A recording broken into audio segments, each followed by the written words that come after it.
You've highlighted some great records that talk about the evolution of music and dance music. Greg, where do you want to set the scene with records, and what would you like to kick off chatting with our audience about? Well, I mean, I suppose looking at something like notes. How disco evolves and where it kind of originally comes from. If you go back to America in late '73, there's a track released called Love's Theme by Love Unlimited Orchestra. And that was Barry White. He'd started Love Unlimited, which was a kind of Supremes type girl group. And he was producing and orchestrating. And it was only because he did a kind of cameo appearance on one of their tracks that he decided to become an artist and famous artist. So the record that came first. I didn't know that. I did not know that. The one I love, and he there's a telephone conversation. He's like, "Hey, baby," he growled. You got the voice, Greg. You got it. He comes on and becomes Barry White. He was taken from Isaac Hayes, who was a similar kind of approach and this deep masculine kind of vibe to him. But Love's Theme was this beautiful instrumental track from this proto-disco period that in early '74 went to #1.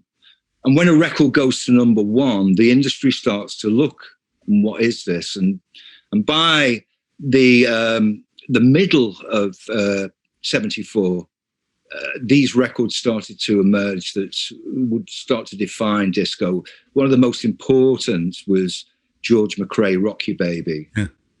This record was #1 all over the world. If music is a religion, which it is to all of us, DJs are the sermons and they're the pastors to this. And DJs are ambassadors. Greg, you're a fantastic DJ. They're the portal into this world. You've highlighted some DJs that we wanted to have a chat about to get us going, that really set new ground and set new scenes. So just maybe cast the DJs you've selected here for the book, why you select them, and a little bit of color around what they brought to the scene. Well, basically, the DJs primarily come from the UK and New York. I mean, there's some fantastic books about the New York lineage. Tim Lawrence, Love Saves the Day, for example, and Life and Death on the New York Dance Floor, which deals with the early '80s. So a lot's known about the US side of things. Very little is known, or much less is known about the UK lineage and the people that were involved in developing things here. I mean, you have somebody like David Mancuso in New York, and you're looking around 1970 as loft parties starting, the dawn of the disco era coming in New York, and you're looking around 1970 as loft parties starting, the dawn of the disco era. I'm repeating on myself there. No, you're grand. It sounds great. To be sure, as we'd say in Ireland, it's grand. Yeah. So, but from the UK side, you had stuff going on in the early '60s. I mean, the guy in front of me now is Guy Stevens. He worked at a club called The Scene, which was Ham Yard in London, in Soho, and that's where the mods kind of emerged from. And he was a big rhythm and blues fan, as was Roger Eagle over in Manchester at the Twisted Wheel. So these early '60s clubs are the kind of foundation. They were importing Black American music. They were getting the stuff direct from the States, opening those channels, which would later serve the culture in the UK so well. Also, you had somebody like Count Suckle, who came over from Jamaica in the '50s, and with a guy called Duke Vin, who started the first sound systems in the UK. And those two were right at the start of things. But what people don't understand about Jamaica is that during the '50s, when sound system culture kind of really took off, the DJs, they were playing rhythm and blues. It was all American music. And it was because of this love of rhythm and blues that they went in and bastardized it into their own thing and put it on the offbeat. And this ska thing came out of it towards the back end of the 50s and then into the 60s. So people like Guy Stevens as well, Count Suckle. If the pastors are DJs, their places of worship are clubs, and we're coming to clubs next. And I know we're going to say, I can say QVT again, can I? We're going to cue some of the images from the club scene now. And so coming back from DJs, Greg, clubs. They're the first, once we found our records and found lists and stuff, the places we go community to meet other people who like the same music are clubs. And you've identified some cracking clubs here that you're going to take us through here. But just maybe set the scene on club culture, why you've picked these clubs as so groundbreaking, and then we'll have a little exploration in the club and club nights. Well, yeah, I mean, some of these places are kind of the Dugout in Bristol, which was just a little hole in Bristol that evolved that whole kind of sound that Massive Attack, Tricky, and all these people came out of in the 80s. And that was just like kind of off the beaten track in a rough area, a broken down place.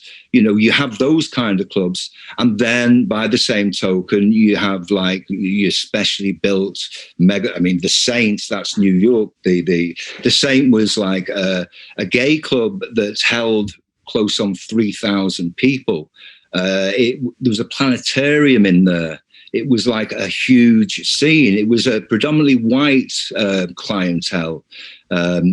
At the same time, you have Paradise Garage, which catered mainly for the black clientele, or other clubs as well, but, you know, to simplify it. But the Saints, it was quite sad with the Saints when AIDS kind of struck and everything, before people knew what it was, before they had a term for it, people were starting to die. And so many people were dying that went to this club that for a period of time, they were calling it Saints disease. And, heartbreaking. It was kind of never the same, obviously, after that, the devastation that had been caused. Up next, the third part of the book, which is explored in great detail, is labels. And we've got some VT to Q here, which is some record labels going. Now, labels are obsessed by them. We follow labels, we collect them, Stax Records or Salsoul Records. You know, we're completely obsessed by labels. What, you know, we can talk about Chris Blackwell, we can talk about Island, talk about stuff. Set the scene, I think, for our audience really on the role a label played in the emerging of gathering this sound that we love of dance music and black culture as well, but dance music, Greg. Well, I mean, right now, if you want to hear a track, you know, you look online, you go to Juno or wherever, you listen to the music and you see it there, you know. That's how it. Back then, you might not even have a chance to listen to it. So the label meant something. If you recognize that label and you had heard something that you... So labels had a real status, and especially with like areas like black music and dance music, you know. So like I said about Tamla Motown in the UK, you know, that sets the store. The other two label, the main soul labels, Atlantic and Stax, you know, which, you know, Stax is giving you Otis Redding, Sam and Dave, Booker T and the MGs, you know. Atlantic's got Aretha Franklin. Atlantic's goes back to Ray Charles and all the 50s blues, you know, and electric blues. And Chess Records as well in the 50s. So, you know, you've got these classic black American labels of the 60s. Then you have something like Trojan, which is a catch-all reggae label, which is releasing all these Jamaican records in the UK, and a massive sub-scene developing around the skinhead movement with Trojan Records. So, you know, putting out compilation albums, collectibles like Motown did with the Chartbusters, the Trojan did Tighten Up, and, you know, so people collected these labels. You're getting into the 70s, the early 70s, and we have been inundated by questions. My question is, if you could meet your one of your all-time heroes, who would it be? Ooh, cheesy, but it's you know, punchy one. I mean, it kind of changes in a sense of like something like this with the Discotheque Archives. You know, I mean, I mentioned like Dave Godin, who's no longer with us. I mean, the history with him. What fascinates me with his story. He was the guy who coined the term Tamla Motown and Northern Soul, but he lived in is it Bexley Hill or Bexley Heath? I'd like to ask Greg, what was the first ever mixer you actually ever bought? Mixer? Yeah, like DJ mixer? No cement. The first mixer you ever bought? Matamp. I bought the Matamp which Froggy designed. Right. When I was on the tube, that's what I'm using. I mean, it's an amazing mixer. It was like you know, it had Crossfader and all sorts of stuff on it. When I did the tube, I had that with 2 Tennis 1200s. I decided. Greg, I want to hand over to you to have the final word before I hand over to Jez and some housekeeping. Just closing thoughts on the book, closing thoughts on where we are in 2021 for your lovely audience. Well, yeah, I mean, you know, it's a very, very difficult time. We've got no clubs, we've got no festivals, people can't go out and dance, but they will come back. It will come back, and it will be thriving again. The sad thing, I think, is in the meantime, there's going to be a lot of people fall by the wayside. There'll probably be a lot of people who are DJs the other side of this that will never DJ again because they've had to find some other kind of work. And there's going to be DJs that, you know, to get going again, to do it all again, to get into the touring, and it's going to be very hard for them. So there's going to be a lot of casualties, but at the same time as that, and like this book illustrates, these are youthful scenes. They all, I wanted the book to be colourful. I wanted those kind of, I didn't want it to start black and white history. It's not a dusty archive, it's living and vibrant.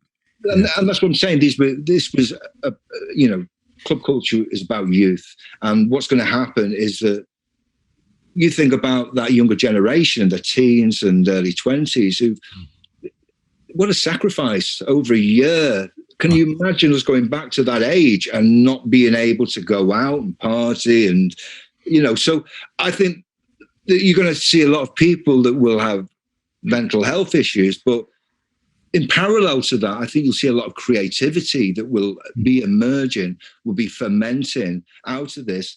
And hopefully when this comes again, a younger, you know, generation.